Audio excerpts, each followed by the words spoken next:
This is The Opinions, a show that brings you a mix of voices from New York Times Opinion. You've heard the news. Here's what to make of it.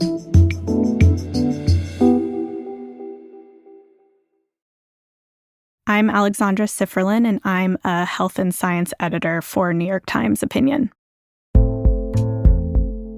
For the last 2 months, we've been covering the ongoing and significant changes to public health institutions in the United States.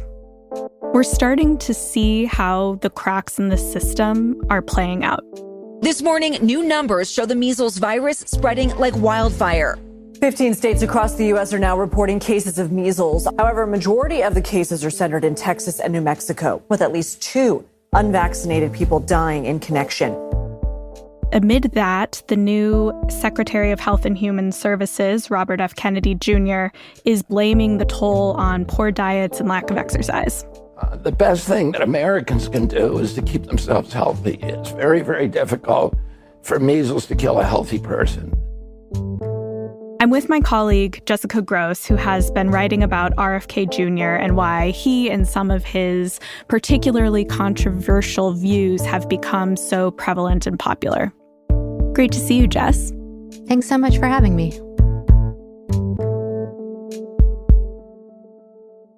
Tell me, what do you make of Kennedy's response to the measles outbreak in Texas right now? It's woefully inadequate. I was just looking up the response of Alex Azar, who was the Health and Human Services Secretary under Trump in his first term, and what he said when there was a somewhat similar measles outbreak in New York City among ultra-Orthodox Jews is just night and day to what RFK Jr. is saying in terms of RFK Jr. minimizing the threat and how contagious measles is. So let me read you what Alex Azar said in a statement when there was an active measles outbreak in 2019.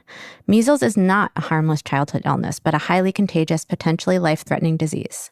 We have the ability to safely protect our children and our communities. Vaccines are a safe, highly effective public health solution that can prevent this disease. So contrast that with what RFK Jr. is saying. You know, he in the past has talked about how when he had measles as a child, he just got to hang out with his brothers and watch TV all day, just really minimizing how dangerous this disease is. And it honestly breaks my heart. I think that's such a good point, contrasting the first Trump administration health leadership with the current one, because it is so different. You have Alex Azar, who is very involved in Operation Warp Speed and bringing the vaccines that helped end the COVID pandemic. And then you have now one of the most famous vaccine critics in America in the same position only a handful of years later. I think it's just remarkable. How do you think about the differences between Trump administration health officials the first time around versus now? So I don't think we were going to come out of what happened in 2020 and 2021 without some real dents to public health. This just happens after pandemics. It is somewhat unavoidable because everyone is so afraid. It is a very, very scary thing to live through. And so I think people become sort of primed for alternative health information because they want to have a sense of control. So if the scary disease, it is spreading, ripping through the country. If you say, oh, if I just take care of my health, if I exercise, if I, don't eat GMOs, if I avoid seed oils or whatever the latest fad is, I won't die. I won't get sick from these diseases. And it's a very comforting message in some ways, even as it is not medically accurate or helpful for people. So I do understand, at least psychologically, why this sort of messaging has caught on. I can't say how deeply Trump feels about vaccines or not because, as you just pointed out, he sponsored Operation Warp Speed. And so, I don't know that he has some firmly held beliefs about vaccines. All I know is that Kennedy is now the head of Health and Human Services, and I find that terrifying. Before we talk about that, if we can go back to measles for a moment, a question you and I are probably both getting a lot is, how worried should I be about measles? So, what I like to say is I am more worried than I have ever been in my 15 years of covering this issue, but I'm still not super worried. And the reason for that is that the vaccine is still highly effective. The majority of American parents, the vast, vast majority, still believe in the MMR vaccine. They still believe in the polio vaccine. They still have access to that as much as they can get it. I don't know what is going to happen in the next 4 years. And that's what scares me. You've written that Make America Healthy Again, which is Kennedy's approach to public health in America, is an emotional, not an intellectual movement. Can you say more about that and how you think about that, as a mother as well? So I can understand how if you are worried about something about your kid, you can find any kind of rabbit hole. And if you don't have a lot of health knowledge to begin with, and you don't have a lot of trust in doctors, maybe you had a really bad experience giving birth, maybe you had a very bad experience when you had an infant, there is a group of people willing to welcome you with open arms over your skepticism and say, yes, you're right to be skeptical. These things are evil. If you just do X, Y, and Z, you'll be healthy forever. Don't listen to those people who want to put poison into your body. And I've had experiences, reporting on other things where you can sort of get an outsized idea of how prevalent something is just because you have read too much of it on the internet. So if all you're reading is vaccine injuries, my kid was never the same, this horrible thing happened, even if it's not true because we have no idea how much of what people are saying on the internet has any truth to it, it can do something to you. I was talking a couple months ago about how I had been doing all of this research on child sexual assault. And it's so bleak and so upsetting that I started to be like, I know the prevalence of this, but I'm starting to understand why people begin to worry about their kids getting kidnapped from Walmart parking lots. Do you know what I mean? Mm-hmm. Like, I don't actually think that's going to happen to my kid, but if you just read enough online about these horrible true things that actually did happen to people, it starts to get into your brain.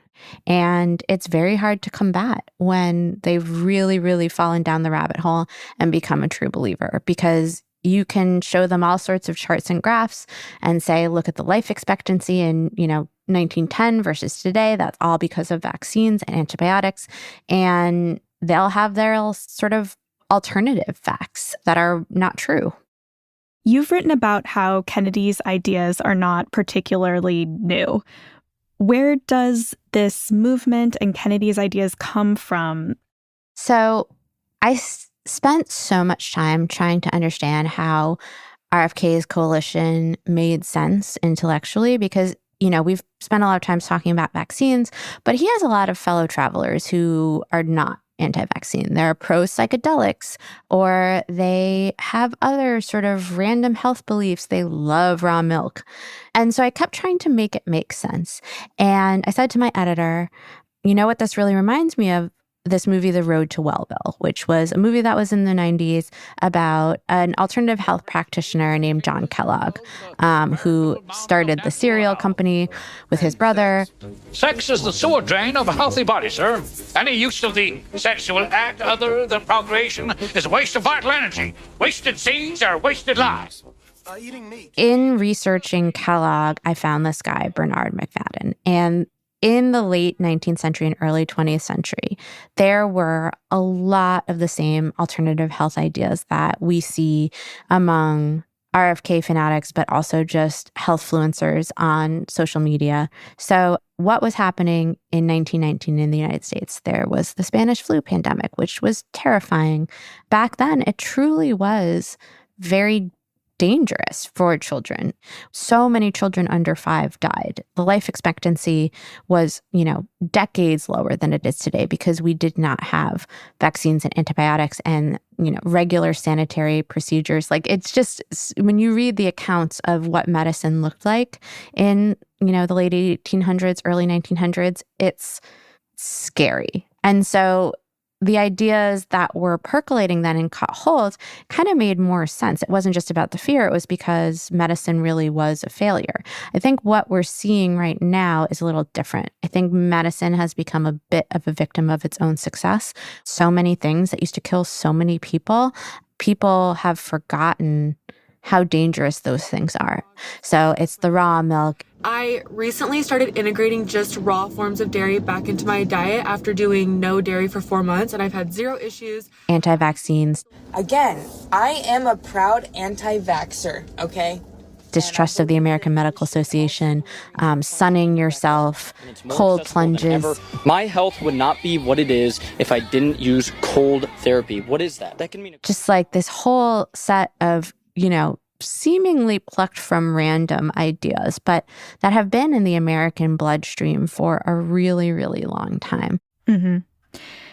Kennedy recently met with officials and the Make America Healthy Again mothers, or Maha moms as they're called. This was part of his first meeting of his new Maha commission. Who are the Maha moms and why are they so politically important and important to this particular movement in which those are the priorities? So something that's been very fascinating in the years that I have covered this issue is that the political valence of anti-vaccine fervor has completely 180'd. So in 2009, 2010, when I first started reporting on this, I don't think anti-vaccination really had a political valence. If anything, I would say it was slightly left-leaning, crunchy, sort of hippie coded, right?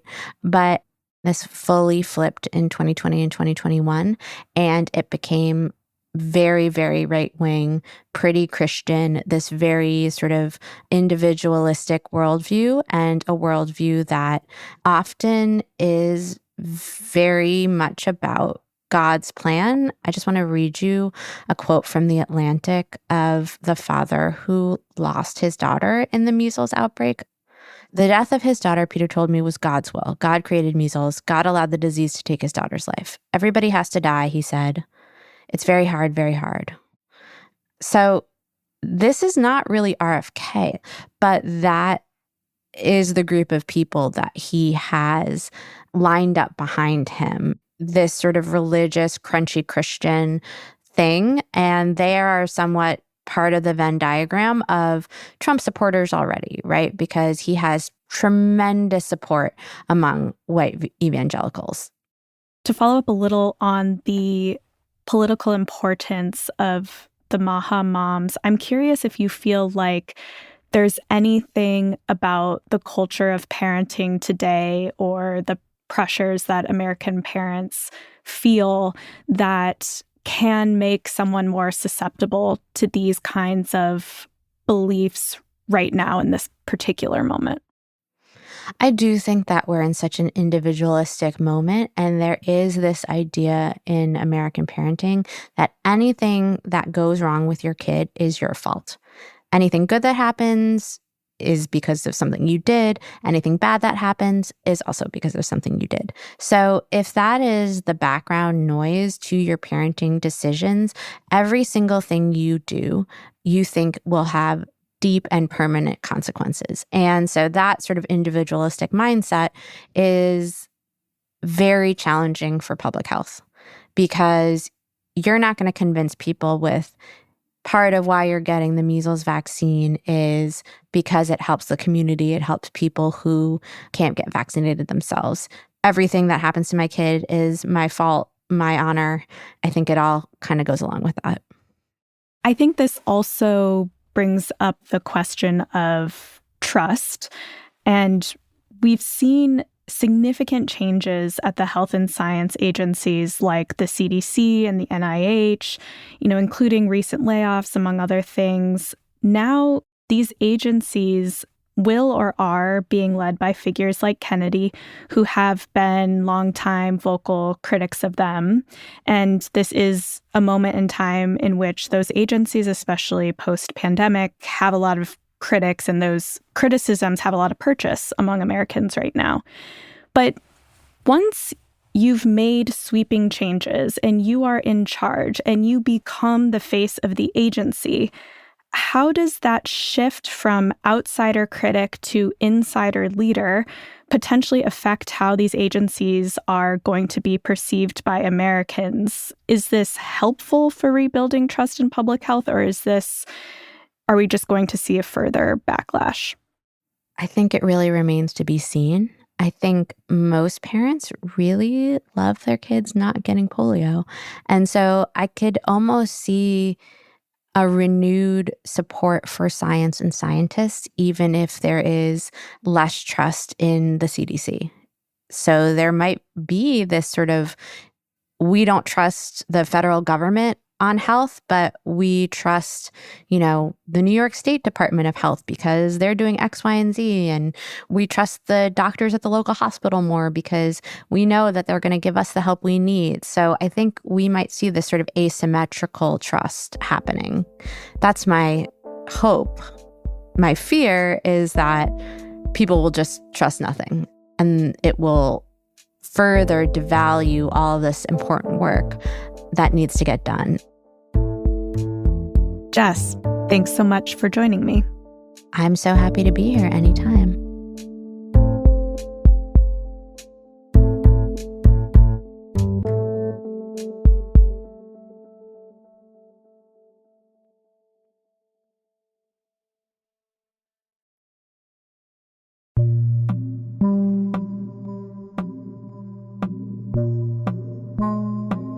If you like this show, follow it on Spotify, Apple, or wherever you get your podcasts. This show is produced by Derek Arthur, Sophia Alvarez-Boyd, Vishaka Durba, Phoebe Lett, Christina Samuelewski, and Jillian Weinberger. It's edited by Kari Pitkin, Allison Bruzek, and Annie Rose Strasser. Engineering, mixing, and original music by Isaac Jones, Sonia Herrero, Pat McCusker, Carol Saburo, and Afim Shapiro. Additional music by Amin Sahota. The fact-check team is Kate Sinclair, Mary Marge Locker, and Michelle Harris. Audience strategy by Shannon Busta, Christina Samuelewski, and Adrian Rivera. The executive producer of Times Opinion Audio is Annie Rose Strasser.